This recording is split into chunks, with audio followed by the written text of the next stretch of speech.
Hello, welcome back to the Caring Conversation studio, live from day 2 at the Birmingham NEC. We have Marcus with us here. Hello.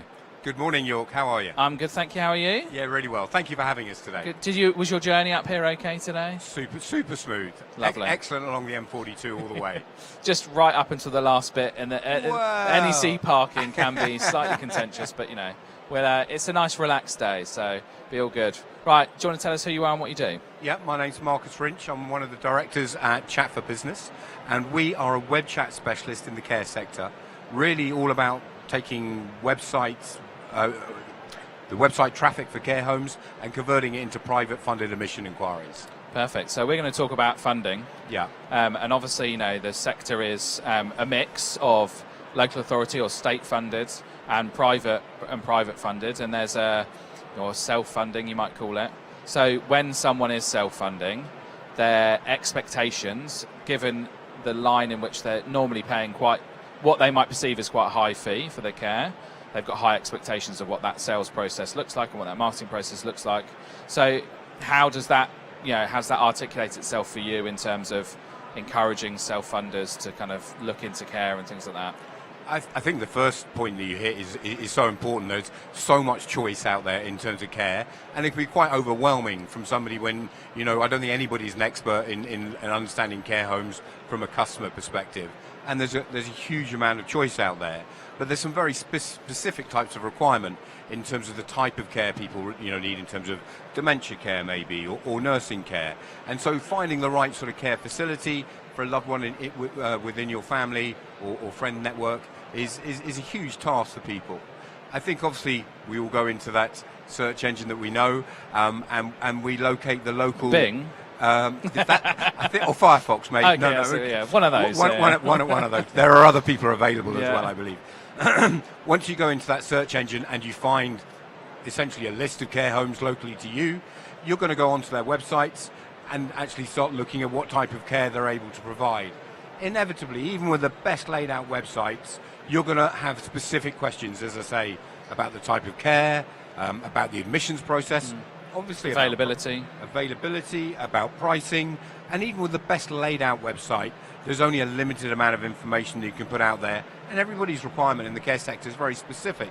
And so it's at that stage, I guess, our product in terms of Chat for Business, having a web chat, a product on your website where you can easily converse with a human being, I hasten to add, not a bot. I think it's very important in the care sector. It's a human-led sector. It is all about human care, and our reception team, all of them are humans, I hasten to add, in terms of dealing with that inquiry, being able to then put you through to the right person within that care home, so you can very quickly be talking to the manager of that care home from the website and ask all those relevant questions that you have. Very important from the care home's perspective as well, that they're able to offer that level of first-class service, as you say. Care is an expensive, solution for people. And once you look at a care home, it's quite a traumatic journey as well. And having that empathetic approach, being able to talk to the right person who understands both medical and physical and emotional needs at that stage, I think is really important. Yeah, and I think ultimately giving people a range of options of a way of talking to you is really key. So as now the kind of age profile of the care seeker is changing, and younger and younger people are doing that, and then they might be working from an office, for example. And I personally, would be a millennial. I don't particularly like using the phone. Yeah. It's not my preferred method, because what it does is it hooks me into that task. Whereas if you use a live chat, for example, I can step away from it, move back, I can close it down, it's on my terms a bit more. So I think that's quite an interesting kind of way of looking at it. I think the ability to be able to control the conversation is one of the things that attracts people. I think with the advent of WhatsApp and so many other types of, there are other platforms available, but we're all used to having those types of conversations, and that they're very efficient in terms of time. As you say, you can be doing something else, and then once you get through to the right person who can give you the right sort of information, you can then engage in that situation, which I think is really key as well. Is it how many people are kind of using this type of thing then? Well, it's interesting. So we launched Chat for Business back in 2019, and at that stage, Chat accounted for 27% of basically all contacts. So you're talking about contact forms, inquiry forms, emails, etc. So that was 27%. Today, it's at 39%. 5 years down the line, which is and in the care sector, actually, the data that we're seeing. Chat is now accounting for around 55% in terms of interactions across people's websites, which is huge. But again, 40% of the inquiries that we take are outside of business hours. So it's quite, again, in terms of we talk about wanting to access an easy mode of being able to converse with a care home. You wouldn't necessarily expect to be able to speak to somebody at 7 o'clock in the evening after work, or at the weekend when you have some available time. And Chat's a very, very quick way of being able to do that. And that's probably one of the key reasons we see such an increase in chat conversations happening. And so obviously you mentioned kind of the human element of that. What's AI doing in that area? Is it useful? Is it not useful? Ultimately, if it can deliver some basic answers, I guess that must be it, because live chat's about quickness, right? You want it to be quick. Well, I think live chat is absolutely about quickness, but accuracy as well.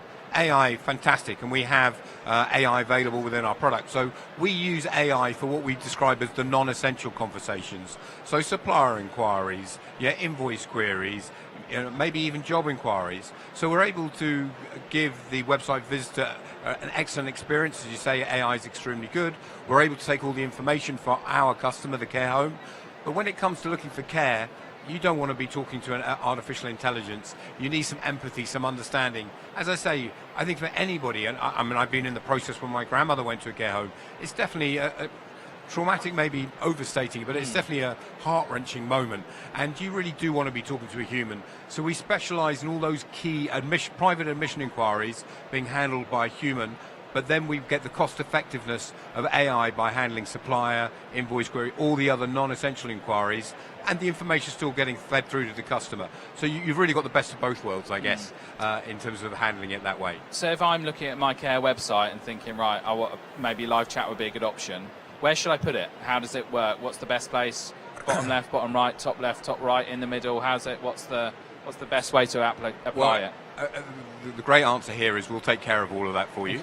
The options are all open. I think naturally people look to the bottom right-hand corner of a website to see a widget. We can actually, believe it or not, you can be placed anywhere on your website. It can be a call to action or on your contact page. We tend to have it as a bottom right-hand side. It's all bespoke and branded from your perspective. And we have an auto pop-up on the first visit to the website, but not on subsequent visits because that can be annoying. So all of that process we take care of. And essentially that's all coded by our tech team when they build the widget for you. And we literally just supply that to your website provider. It takes them a minute to plug it into the header or the footer of your website and you're live to go. But all of those options are open to you. And every website is different and everybody's requirement is different. But typically, if I'm going onto a website, bottom right-hand corner, you'll see your chat widget at that stage. Nice. So if you haven't got one, you're sort of slightly behind the curve, I suppose. I think people expect it today. I saw a figure the other day of people's expectation of chat on a website is something around like 85-90%, and the actual delivery is around 55%. So there is an impasse there. I think there's a problem with email in terms of, am I ever going to get anything back? Are they just going to put me on some sort of data mailing list? And I actually can't remember the last time I filled in a contact form on a website.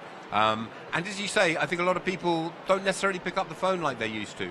So I think you need all the options. You need to have your email address available, you need to have your phone number available, and you need to have chat as part of a solution there. Especially if you're targeting the private paying market, that needs to be. I mean, I guess for any home, it should and would be useful, but private paying especially. I think private paying is specifically because obviously when it's being publicly funded, there are sort of lists and you're taking down a process through a social network.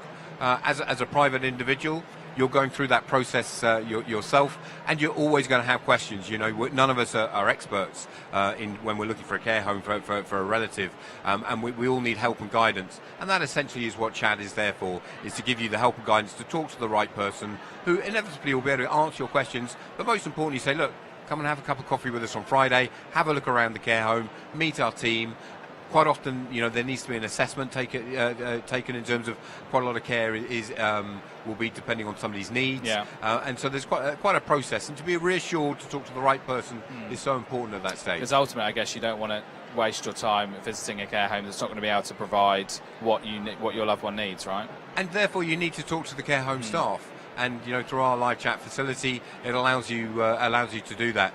And I think it is, as I say, it's a tough journey for people looking for a care home, and to make that transition easier is really important. So I've got one last question for you. It's a big one. Okay. Takeaways. Plate or no plate? Well, obviously you can see I never eat takeaways, to be fair, York. I guess it's all about time. If I'm in a hurry, no plate, food, job done. If it's a leisurely Friday evening in front of the TV, definitely a plate at that stage. Even a knife and fork as well. Even a knife and fork. Yeah, I mean, go the whole hog. You can't eat Chinese with your hands, right? Well, maybe once or twice. Okay. Depends how many beers you've had at the pub, right? I suppose. Well, thank you very much for coming in. Thank you, York. And we will be back shortly with another interview.